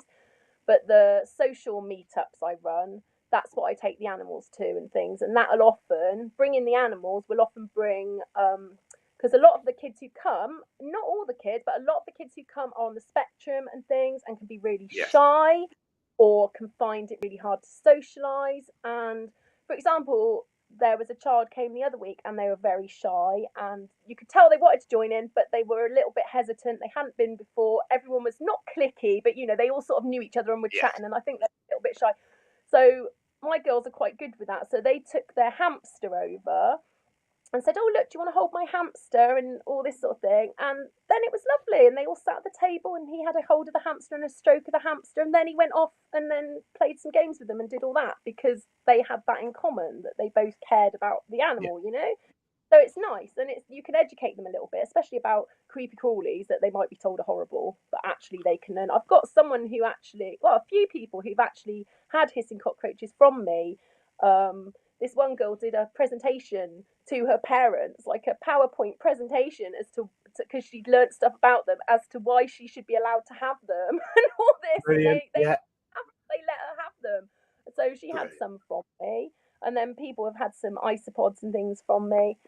I mean, I don't really sell them, but I've got a couple of friends who also breed animals, but also do lots of foraging and things like that. So one of Yeah. my friends, Brycey, I send her like a little parcel with some hissing cockroaches, some bumblebee millipedes, and some isopods, and then I get this great big pamper pack of all these homemade beauty balms and bath soaps and all these things that she's made, and it's lovely. So it's like a nice little barter. So I'm like, I got a really nice handbag she sent me, like this patchwork handbag. So I was like, this is my cockroach hand. I got this for 3 cockroaches, So it's quite a nice way to Yeah. trade. Yeah. Why not? But yeah, but That's the really, home ed is really important to me. It's really, and the animals are quite a big part of it. We use them yeah. to do lots, so yeah, Yeah. it all Um, binds together. do do you find that some of the young people have that kind of ooh reaction, if that's the right word for it? I think more the parents do. I think a lot of the younger kids are really quite keen, Yeah. and are only more hesitant if their parents are like, ooh, ooh, and then they might then get that reaction from them. I know that, as I used to be really scared of spiders, and some of my kids are, and I know it's because I used to be like, oh my god, it's a spider, I don't like it. And that rubbed off them. So I've tried really hard not to be like that. And I'm not now. Like I said, I got a spider out the bath the other day. I was so proud, I had to tell everyone that I've got this quite big house spider, and not in a glass, in my hand. I was really proud of myself. That was a really Yeah. big thing. But I can do that, and I'm not scared of them now. But I think, yeah, kids don't tend to be. I think little kids really quite like creepy crawlies, and they like the little things, don't they? They like to, like Castro likes to sit on the floor and look at the ants and look at the wood lice and look at whatever. Just sit there and just watch them, because they're fascinating. He'll sit in front of the tanks for ages, which is lovely, just watching what they're doing. And if he sees, like, obviously when the cockroaches molt, they're pure white, and so they Yes. stand out, and he loves that. And he'll go and find them, and he knows that they're delicate when they've just molted. So he'll stand there and he'll say, "Got to keep them safe." And he puts his hand over them and everything. He tells everyone has to be careful, and he'll call everyone has to come and look at it. And he's come and see, Dad, I've seen a white one. You have to come and see. So whatever you're doing, you have to. Otherwise, he gets upset. You have to come and have a look Yeah. at it. Oh He's yeah. like, "Oh, how fabulous! I'll get up again and come and see this other one." But it's lovely. It's lovely that he's interested in them and he likes them. But That's yeah, good. and Yeah. you want I like to like that. I them, like that. like, won't they? So they'll pass it on to their kids then if they Yeah. like them. Yeah, it's something I've definitely come across more and more as I've been doing these interviews. It's a passed on fear. If fear's the right word, Yeah, it's definitely a passed on thing. Like, and it all comes down to us associating insects with dirt and dirtiness. yeah. And quite honestly, they're quite clean. A lot of them, Oh, and they're really clean clean. up crew. They're the You know. cleaners of. They are the cleaners. They are, aren't they? They clean up after us. Most of them. They clean That's up if it. we've tried us, and you know. That's why I get cross with people who don't like certain things. Oh, I like that, but I don't like a wasp, or I don't like that. But they're really important. You know, wasps are annoying, but they're pollinators as well, and they do things. Yeah, They're part of the food chain, everything. So nothing's a yuck, is it? that's it. I don't know. Everything's got a purpose. Absolutely. Even though sometimes you can't find it. It has Yeah, it's a really. bit hard to see when they're stinging you in the eye or whatever, but Oh, don't. My dad got everything stung has a the other purpose. day. My dad got stung on the face the other day, and I felt really bad because we'd gone to the animal park, and they actually have got bees there. But where it was really hot, they were getting really like they weren't swarming, but they were getting really crazy and coming out the hives, Yeah. and they weren't happy. And I was reading the bump about them on the board and the front of them, and my dad was saying, "Oh, I wouldn't hang around here," and I was going, "Oh, don't be silly. They wouldn't put it here if it wasn't safe." And then he said, "Oh, I think one's chasing me," and "Oh, don't flap about it. It's fine." And then it just went on his face and stung his cheek, and it all come up. I felt really awful. I was like, "Oh, sorry," but he was fine. He just got on with it. He's 82. He was like, "Oh, I've had worse." He just carried on going. I pulled him out. He was all right.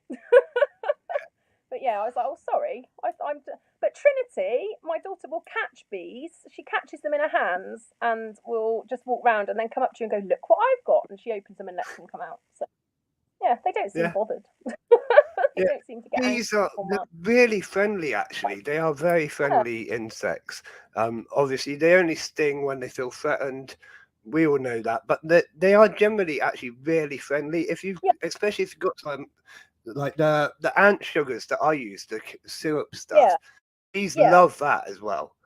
Oh right, oh that's cool to know. Because we rescued one. We rescued a couple the other day in the heat and gave them. I can't think we gave some honey water and put them, and they did revive and go off. Yeah. But yeah, we put lots of water and stuff out in that heat because it was, well, it was mad, wasn't it? They have been massively affected by this heat. Like Yeah. you said about the swarming, round I think that was a dire chamomile just flew past my head. Get back in the tank. Um, but yeah, the bees around here have been swarming and going nuts all Yeah. over the island. It's like Yeah. just random bees everywhere. Yeah, yeah, they just look quite stressy on that day. You know, you sort of looked. I know it's hard to tell with a bee because they buzz anyway, but they just looked not very happy at all. Yeah, I should have yeah, just gone. Yeah, we'll walk off, Dad. But I wanted to read about. But it's fine. But I did. I no, spoke to the people there, and they said they had the beekeeper coming out that day to actually take them out the park because they've been getting so yeah. agitated from the, and they didn't want them to swarm. So they were actually. We were unlucky. We came that day, not the next day. But yeah, he was coming Yeah. to take them away. He Whoa. was affected. Yeah, that is a male ant flying past my head occasionally. He'll get me in a minute. I don't Oh, it's know. not just He'll me. be fine. So we've got a couple of questions in the chat here. I'm just gonna go through them before we finish the interview. What's your favourite species of millipede? Oh, I don't know. I do like the. I go with you. I like the flat ones. So I do like my flat black ones, and I forget Oh, Koromu, Diarthus. I don't know. I'm as bad as you with the names as well. But they're flat black millipedes, which are they're like black and they've got a yellow trim and they're gorgeous. And I do really like.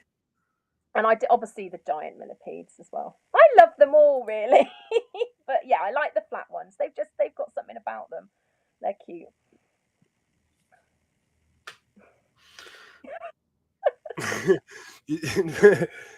Yeah, right. Yeah. I really like the flat ones as well. We're just ignoring that. Just ignore it. I really like the flat Only one. person with things getting out. I'm happy that you've got things flying around in there as well.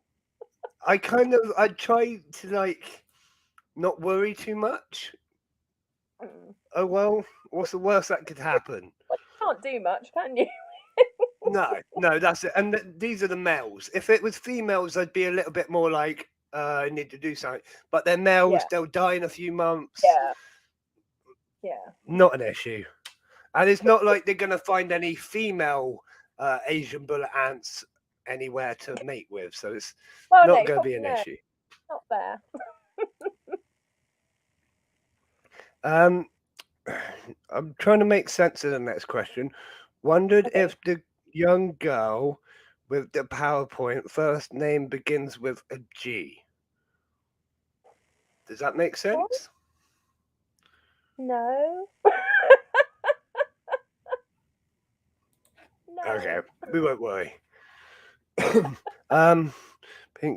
Tanzanian pink-legged. Pink-legged millipede. Tanzania. Actually know them off the top of my head.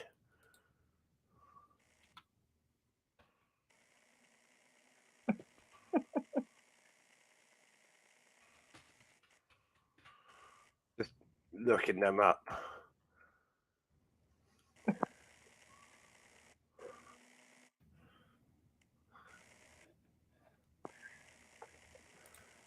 And my whole internet's just being super slow at the moment. It doesn't matter.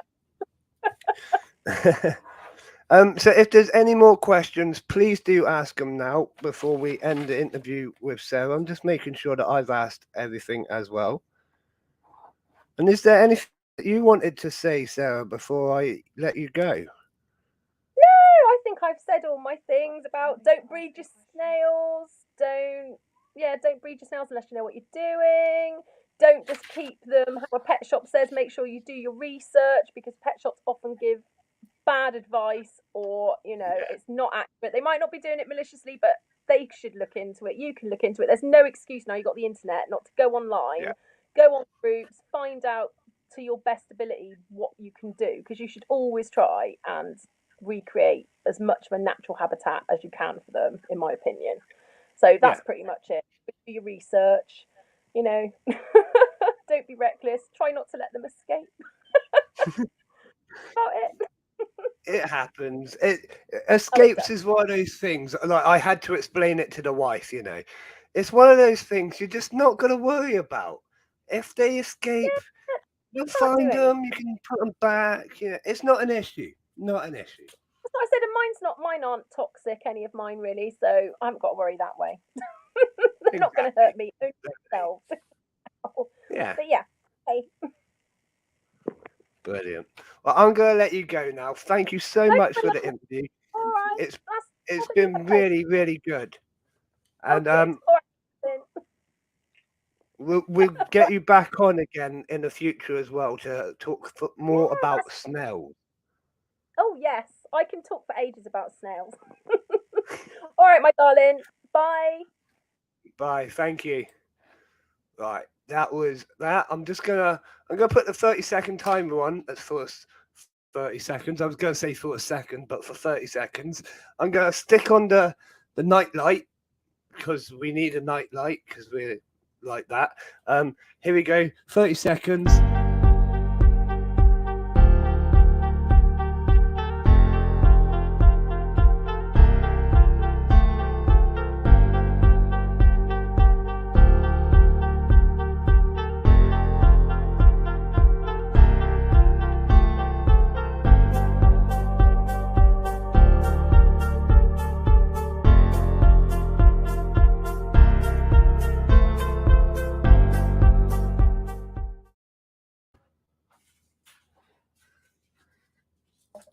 Okay, and I'm back.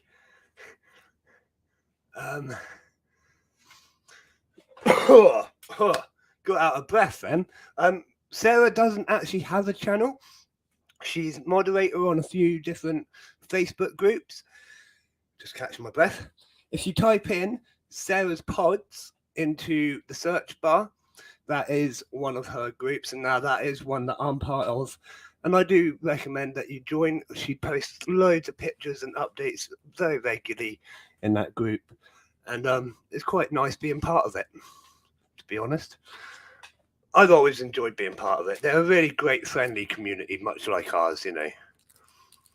And Sarah's fantastic as well. I've spoken to Sarah for quite a while now. She's helped me out with a few things that I've been unsure of. But I thought it was really interesting how someone on with snails. Like I said, I don't think we've done snails before. I don't think we've covered snails before. And it's not something I know a lot about. So it's interesting stuff. I've got loads of things that I could talk to you about. Some of them I'm probably not going to talk to you about, but I think I'm going to turn it back onto the big picture of the tank and see what's happening. Well done. Thank you for that, Katrina. And good evening, everyone who I haven't said hello to on all the different channels, Facebook, YouTube, and Twitch. We've currently got people viewing on all three and talking on all three as well, which is quite nice. Oh no, not Facebook at the moment. They're not talking on Facebook, but there was a view. Okay, whatever. Hello, everyone. Hello, Antisocial. Hello, Katrina. Hello, Mary B. Music. Who else we got? Cole Patrick. I can't go all the way back through, but we've got loads of people here. Hello, everybody. How are you? I'm having a good night. I hope you're having a good night as well. I hope you enjoyed that interview. I really did. I'm going to put it back on the tank now because I'm sure you're all fed up of looking at my face. If you didn't see at the start as well, the table behind me, you just got to kind of ignore. Like it should be like that, but it's like that at the minute because we're dismantling the whole house. Like everything is just getting taken down around us because we are in the process of moving. Now, I'm not going to go into all the details, but you will notice the move happen over the next few episodes.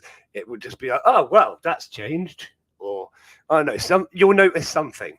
I'm not going into... There's that diacam again. I'm not going into details, but it's going to happen. Face, you want the face, but I'll leave the face on for now. God, nearly inhaled it then. Nearly inhaled a diacamera. That wouldn't be a good idea, especially for bad lungs as well.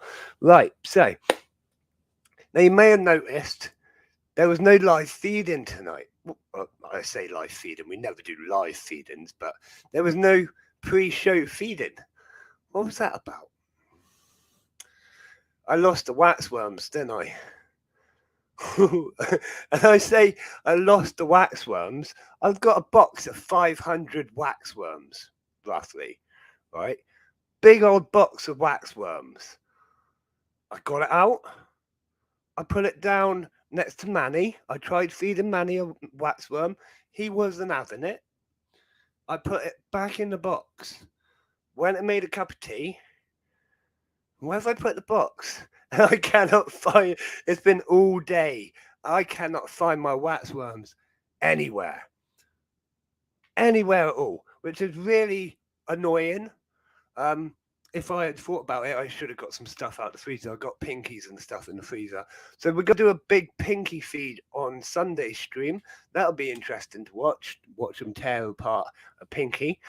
See if they can do it in like the time that I stream. See if they can destroy the whole thing. It wouldn't surprise me if they did. So yeah, I don't know where I put the waxworms. Whoops. I'm sure they'll turn up somewhere. Probably somewhere really stupid. Somewhere that like, I don't know, they're just gonna be in front of me and I just haven't noticed them. I don't know. But yeah, so that's why. Oh, sorry, bit of a yawn just hit me.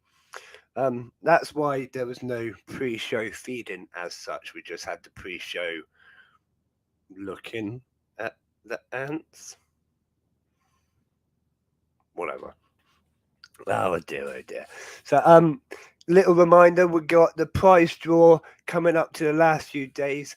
If you have bought a ticket to the Great Ant Exhibition, you will be entered into the prize draw. All the names will be drawn. One of the names will be drawn from the pool of names, and you will win a £25 voucher on the Ants on the Rock store. So simple as that. Buy your ticket. We're nearly at 100 tickets now, which is quite cool. I think we're on like 98 or something like that. It's 31 days away, literally a month from today. So it's not long now to the actual exhibition itself. But like I say, we're gonna be pulling that the name out the hat on the 31st of July. So get your ticket these next few days, and you will still get entered into that draw, which is gonna be great fun. We love giving stuff away. What else have we got going on? The next workshop is only a couple of weeks away as well. So we just done our first workshop at the weekend. It went fantastic. The next one is sort of a different atmosphere, different feel to what we've just done. It's going to be a new experience again. It's going to be amazing, pulling people in. Sort of, I get it. I get there like this. I'm there chatting and talking and interviewing, and I absolutely love it. And they're there talking to me and finding out about what I'm doing, passing on a bit of my knowledge. Not that I've got a lot of knowledge to pass on. um, but yeah, no, it's going to be great fun. And this one's going to be in a much more open area. We're actually at the market on Portland. So if you're in the Dorset area or local to Portland on the 14th of August, pop on over, see us up at Portland Market, come see what we've got and have a little chat. You can even bring me a birthday card. My birthday's just 2 days after that on the 16th, but don't feel that you have to. That was just a joke. Yeah, so we got the workshop, then we got so much going on over the summer holidays. I'm not going to be able to go into all of the details for you. Some of it needs to remain in secret for whatever reason. I don't know. I get told off if I release too much information at any one given moment. And I mean, I've just told you about our tarantulas now called Mr. T. I mean, that's more than enough information for tonight. Yeah, I thought, yeah, I've kind of been calling it Mr. T anyways. I've been calling it my T because that's sort of like shortened for tarantula. And no, thank you, Sarah, for coming on. It was fantastic having you on and talking to you about your awesome pets. So yeah, I called him Mr. T. I've kind of been calling him Mr. T already. We got Mr. Krabs. He's a crab, so it kind of made sense to call him Mr. T because he's a tarantula, and he's, you know, he's cool. So who here? Well, obviously, if you watch my channel, I talk about it all the time. Mantis NI is an absolute fantastic shop for praying mantises, other cool little bits like that. He's got quite a few different things on his shop, and he's always been very supportive of me and what I'm trying to do. I want to tell you about a new product that he's just released. I'm sure most of you have already seen it already, but for anyone that hasn't, he's now got these new enclosures, and they are absolutely fantastic. He's got the small, medium, and large on the ready to go ones, and the flat pack is medium and large, I believe. And he's also got some new netted enclosures. But the proper, the nice ones, not the netted ones, the other ones, they're really cool. They got good ventilation, open at the front, so that's kind of like perfect for mantises, tarantulas. So this is what I'm getting one for my tarantula because currently he's in a little doodad enclosure and he keeps webbing at the top, which is normal. They will they'll climb up to web because they're arboreal. So I've now got this new enclosure coming. It will come in the next day or so. Really excited to do it. I'm going to be doing a video, obviously. And yeah, it's front opening. It's so much better than the current enclosure. I'm super excited. So if you're in the market, if you're looking in the market for a new tarantula enclosure mantis, most inverts are going to work really well in these new enclosures. Check out Mantis NI. They're not expensive at all. I know he's got a sale on at the minute for the first few days as well. So check him out, get on it, and support him because he's amazing and he supports us. But not just because of that, but the products are quite honestly very, very well thought out, well made, and I can't wait to get them here to actually try it out with my tarantula. And decent sizes for the prices as well. Really decent competitive price for the size of enclosure you'll get. But I've also got a couple, like one of the net ones, because again, the net ones are really handy. I keep my praying mantis in a netted enclosure, not a acrylic enclosure or whatever you want to call it. I don't know. I just find it's just there. I like it like that. I don't know. It has got bioactivity in the bottom, like all the mosses and the stuff that it can climb on. We didn't go for plants because he's so small that we'd never see them. He's green as well at the minute, so you'd literally never see him. Oh, there he is. But yeah, there's lots of like dry bits of driftwood and stuff that he can climb about, and yeah, do all his mantis stuff. And talking about his mantis stuff, they are pretty cool, these mantises, aren't they? Now we know that, we say it all the time, but he literally watches me walk around the room. I don't know how good their hearing is, but I always talk to him, as you do. I'm like, hello, Manny. And I wave at him as I walk past. And he always gives me those eyes, kind of like, what are you doing? Now, it is weird. Like, some people I've spoken to say that mantises will eat and eat and eat and eat and eat. He doesn't do that. Like, if he's not hungry, he just won't eat, won't bother with the food, won't take it, nothing. Several times he's refused the food, and then I go like a day or so later and then he'll take it.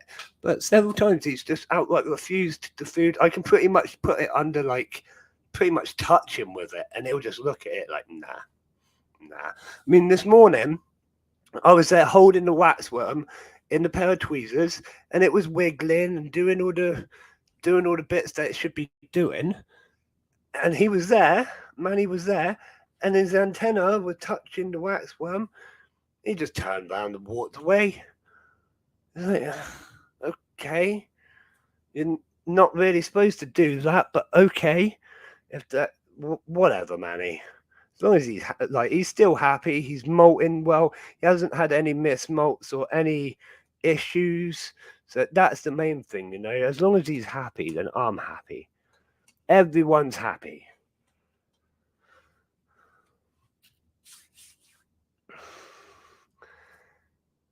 Here's a question. Now we've got something like 3 or 4 people watching on YouTube at the moment. Here's something. What would you do if, I don't know, your scariest pet escaped? Now, us on this channel, we have a whole range of pets. My scariest pet would either be my tarantula or my scorpion. Now, I'm saying this from a world point of view. Like scared, or possibly my Asian bullet ants. I don't know. It's hard to say. We're going to do a duck race in a second. Don't worry. But yeah, what would be your scariest pet, and what would you do if it escaped? Do you have like a centipede? Because there's no way I'm picking up a centipede with my bare hands, but I will pick up ants. Like even the Polyrhacus dives I picked up. See, Mario's and millipedes escape all the time. See, I never have anything like that. Never. Like the most that escapes from me is occasionally the roaches, but that's only if a branch kind of pokes up through the air hole. The air holes are literally like that big, and I've never bothered to put anything over them. Like I'm just, I don't. You hesitated. Yeah, no, you shout the number. That's a good direction that we need to do a duck race. I've been here chatting. I'm not thinking about sending the ducks down the river so much. I don't know. Of course I was. Let's not be silly. Oh dear. So yeah, if my scorpion escaped, I'd probably have to find a cup or something to kind of scoop him into. Um, Same as my tarantula. I don't like the idea of handling. I just can't get my head around it. I'm not scared of spiders. I will pick spiders up, believe it or not. Believe it or not, and this might upset some people. I have eaten spider, a big one, but I've eaten a spider. And not just, I mean, like in my sleep. I mean, I've literally picked it up about num num. So I'm not scared of spiders, but I just don't like the idea of that sort of situation. Not my cup of tea. So I don't know. That would probably be. I always think about people which own centipedes. If you own one of those Vietnamese centipedes or something, the ones with the those sort of ones. I ain't picking that up. If he gets out, he can go running. I ain't even going near it. Because you'll go near it and it will jump at your face and sort of like an alien situation going on. So we've got 5 people watching at the moment across the channels. So we're going to have 6 ducks for a 2-minute duck race. I always like to give a little bit of leniency, in case someone else wants to join in. If anyone wants to shout out a number, the ducks are coming on the screen right now. Ta-da! Da-da-da-da. Right. We have Bandito duck in the middle, plain ducks, purple stripy duck, green stripy duck, and pink heart duck. It's a pretty random grouping of ducks. Katrina has taken number 1. Now, I have a feeling, Katrina, we might not get many other players. We don't know who's watching, but they're being quite quiet. So if you are watching, you want to join in the duck race, all you've got to do is comment a number. If not, it will just be Katrina as number 1 duck. I'm going to take Bandito duck in number 4.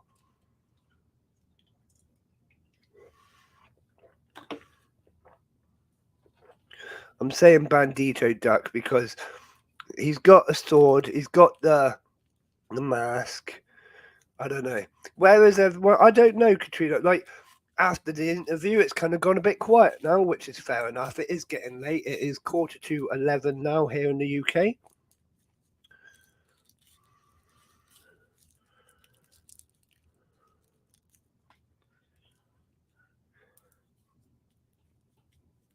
It's very humid. I know it is so humid, isn't it? Right, let's get this duck race going. I'm going number 4. You're going number 1. It is very, very humid at the minute. It's quite horrible, to be honest. Doing anything like. Thing is, I've had a few professional meetings lately, we could say, and I don't want to just turn up wearing shorts because, how unprofessional can I look turning up wearing shorts and my vest? At least if I'm wearing proper clothes. Yeah, I know it has got quite quiet recently, Katrina. Obviously, I did lose a lot of subscribers. We won't go into that, but it has gone a little bit quiet lately. I need to do a lot more advertising on this side of things, but it's just been It's been a lot going on the last few weeks, if I'm completely honest, and I've been a little bit behind on my scheduling, a little bit behind on my advertising, a little bit behind on most things, to be honest, over the last week or so. But it's just been non-stop. Sorry, my kids are still up as Castro sleeps with me.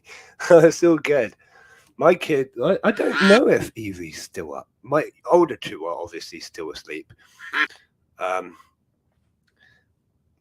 I think Evie might be asleep. It's hard to tell.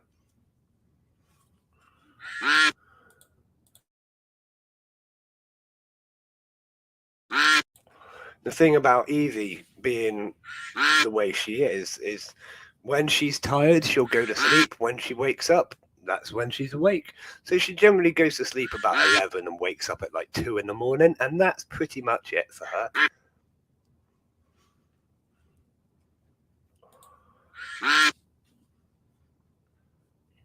You get used to it as a parent. You do what you gotta do.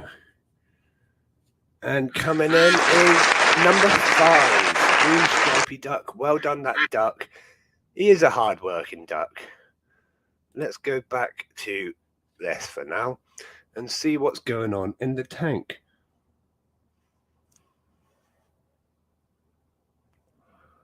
There's been Mario worms kind of poking their head up a lot tonight.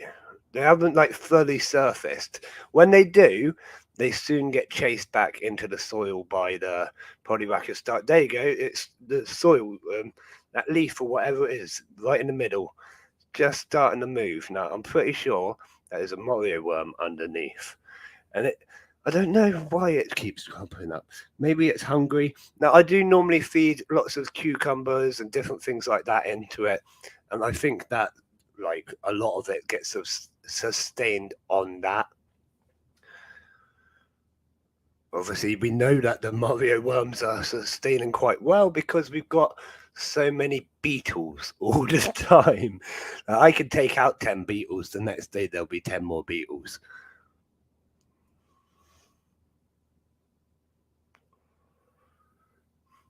Yeah, I always think that Katrina actually really interesting names. Is that the right word? Without being offensive, interesting. You know what I mean? Castro, and I honestly, without again sounding stupid or offensive, I can't remember all of the names. There's Castro and New. I'm not gonna. I'll get them wrong, so I'll let Sarah say all of that. But yeah, really interesting. I like names like that. Like my kids, we went Kayla, Amy, and Evie, but it's Kayla, Delilah, Amy, Bella, and Evie, Lola. So, but we nearly went. So the Latin word for war, obviously my pronunciation is bad, but it's spelled Belle. So that's kind of where we got Amy Bella from.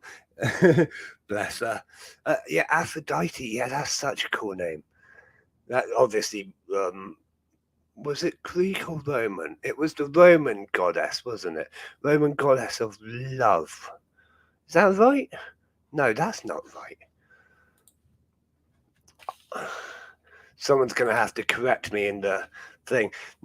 Aphrodite, she was Roman, not Greek, I'm pretty sure. Honestly, I'm getting confused. I can't work that one out. I don't know. But here's one, right? So my best mate, his kids are called Roman, and then the second one was called Apollo. Now, doesn't that mean that Roman should worship Apollo? I don't know. I always thought that was kind of interesting. Now how interesting is this? He's younger than I am. He was like 20 something when he had his kids. He had 2 kids, and then he had the snip. Like no looking back. Like he's in his mid-20s. He's done. He ain't having no. He is done. I couldn't do that. Like I'm in my 30s and I still won't do it now. Mainly because I ain't brave enough. But I don't know. It was just like that's a hell of a big decision to make in your 20s. Like you are done. Whatever, man. Fair enough.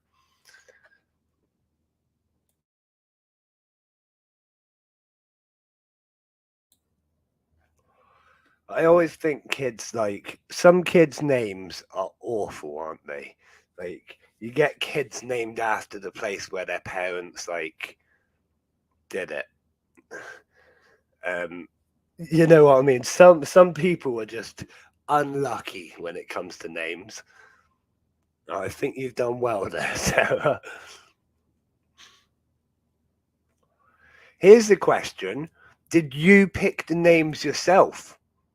Or did you have other people's influence? Or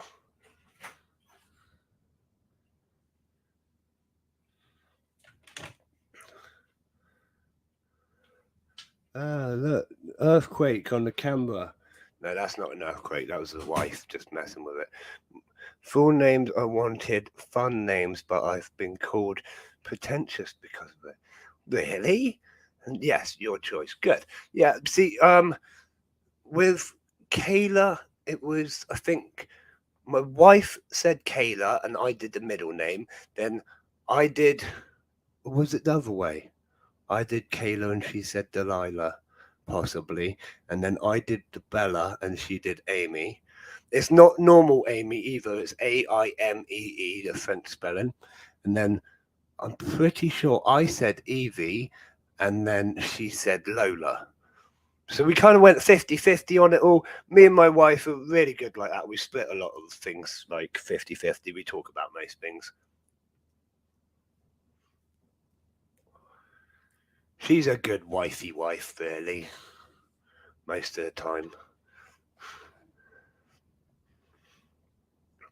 I have to say stuff like that now because sometimes she watches these and I like winding her up. Oh dear. Oh, here's something. Hang on. Hang on. There you go. She is watching. She named Kayla and Evie. Are you sure? I thought it was the other way around. I named I I came up with Amy's middle name. Yeah, I know that. So I thought I named Kayla and you came up with the Delilah. I don't know. It doesn't matter. There you go, Mrs. Tom. Yeah, right. So it's confusing Sarah. She's on the account of the amazing Amy because our daughter Amy uses the account to post on YouTube, but that is my wife Sarah who's stolen your name, so that's confusing. Sarah and Sarah, even though it says Amy, it's not Amy. Haha. Just to you got Eevee's name from Pokemon, as we do being growing up in the 90s. If the twins were boys, they were going to be called Xander and Zanzibar. That's a little bit random. Yeah, we didn't like the name Michaela, did we? Michaela's a bit of a weird one, but we like Kayla, and we don't think we've met many other Kaylas either. So yeah, and I don't think Kayla's met many other Kaylas because she kind of points that out a bit that it's a bit of a weirder name, not very common.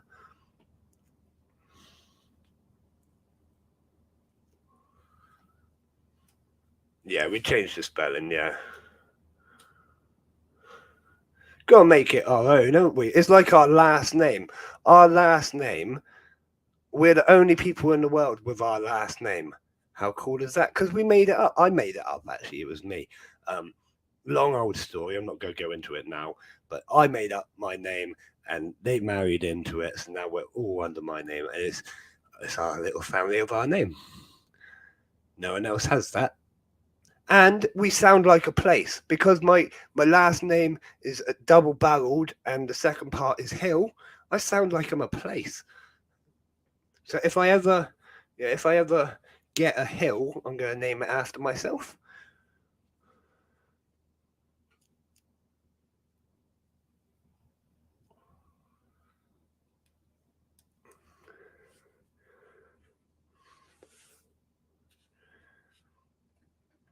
We are heading towards the last few minutes of the stream. So if anyone wants to ask anything, message anything, say anything, now's your chance. You got a video coming out, you got something you want to talk about, just put it in the chat. completely open floor, as we should say. I gotta start working out something to say at that bit because I forget my words. What was it? I've made like a little outro to the streams. You might have seen it in the last stream. There was like 7-second outro in the last one. We've now extended it slightly, and I think it's almost finished. Turns out I'm really not that good at animating and animation. I'm not very good at making things move on screen. You know that. It's not that easy. It's really not easy. And to like do finer detail, my God, someone needs to like. You can see why it costs a lot of money to do any kind of CGI or anything on screen. It's ridiculous. So I've done my best, and it will get better at some point. But it will definitely do for now. It will work to end the streams, and it sort of finalizes it, and so on and so forth. You know.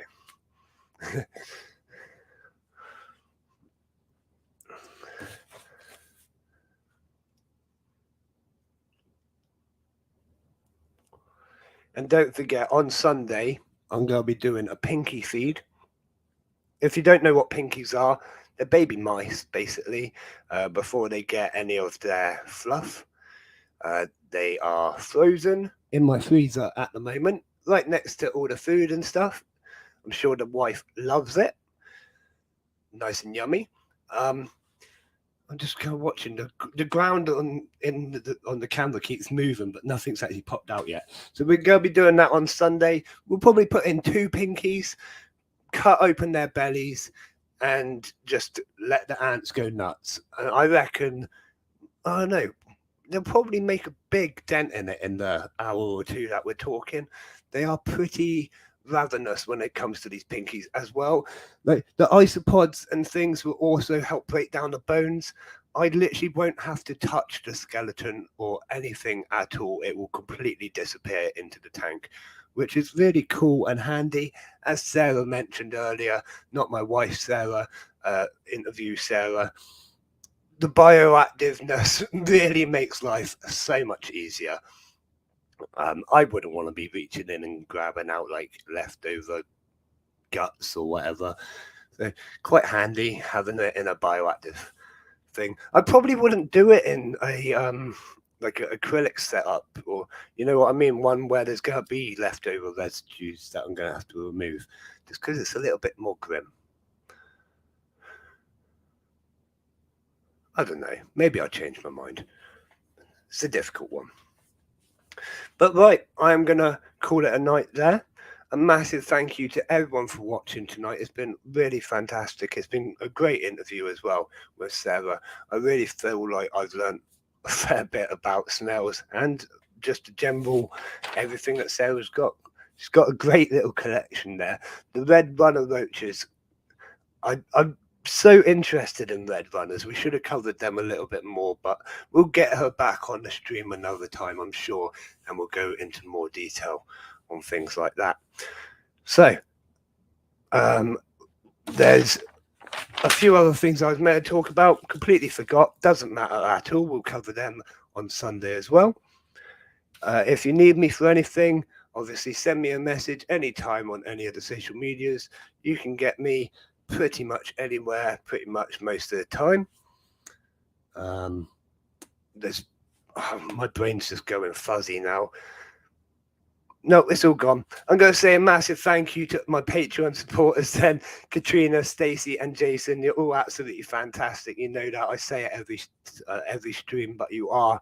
I honestly do really appreciate it. And of course, a massive thank you to our sponsors, Answer Us and Valhalla Martial Arts. Both absolutely amazing with their support for everything that we're doing, helping us push our brand that little bit further. And of course, a massive thank you to all the viewers as well for signing on for another show and having a great night. So I'm going to love you and leave you. I'll see you again on Sunday. We have got some other bits and bobs, shorts and other videos coming out in the meantime to keep everything moving. As I said, we've got lots of things happening over the next week or so. So lots of big changes, lots of changes happening in the background of the chat show. See if you notice. If you notice, say something and see if anyone else has noticed, because I bet not everyone will notice, especially new viewers which have never seen the show before. Whatever, doesn't matter. Good night all. Let's enjoy this like little thing that I put together. It's not the most professional, but it definitely puts an end to the stream. So as always from me, good night all. I'll see you again soon, Ant fans.